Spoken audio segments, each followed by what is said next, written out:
দক্ষতা, সাহস আর শীতল সিদ্ধান্ত, এই তিনে মিলে আকাশে রচনা হলো এক নতুন ইতিহাস। পাকিস্তানের সুহাসিনী নারী পাইলট স্কোয়াড্রন লিডার আয়েশা ভূপাতিত করলেন ভারতের শক্তিশালী যুদ্ধ বিমান। এখন তিনি জাতীয় গর্বের প্রতীক, সাড়া ফেলেছেন বহির্বিশ্ব। যুদ্ধ উত্তেজনার ছন্দে ভারত যখন আকাশপথে আধিপত্যের স্বপ্ন দেখছিল, তখন আয়েশা ঠান্ডা মাথায় সেই স্বপ্নকে ছিন্ন ভিন্ন করে দিয়েছেন। নিখুঁত লক্ষ্য ভেদে তিনি আকাশেই থামিয়ে দেন ভারতীয় যুদ্ধ বিমানের অগ্রযাত্রা।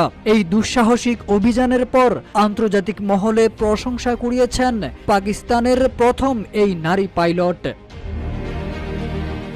সামরিক বিশ্লেষকদের মতে এটি শুধু একটি যুদ্ধ বিমান ধ্বংসের ঘটনা নয়।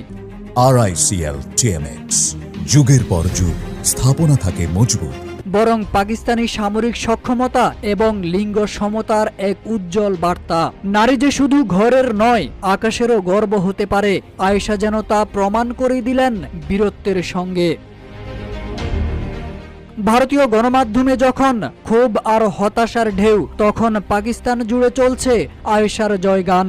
পাকিস্তানের প্রধানমন্ত্রী ও সামরিক বাহিনী ইতোমধ্যেই তার সাহসিকতার প্রশংসা করে বিশেষ সম্মাননা প্রদানের ঘোষণা দিয়েছেন। এই ঘটনা আবারও প্রমাণ করল, আত্মবিশ্বাস আর সঠিক প্রশিক্ষণ থাকলে কোনো সীমা নারীদের রুখে দিতে পারে না। আয়েশা এখন শুধু একজন পাইলট নন, তিনি পাকিস্তানের গর্ব এবং ভবিষ্যৎ প্রজন্মের অনুপ্রেরণা। ভারত পাকিস্তান যুদ্ধে হামলার সময় ভারতের 5টি যুদ্ধ বিমান ভূপাতিতের দাবি করেছে পাকিস্তান, যার মধ্যে 3টি রাফাল এবং বাকি 2টি মিগ ও সুখোই সিরিজের যুদ্ধ বিমান।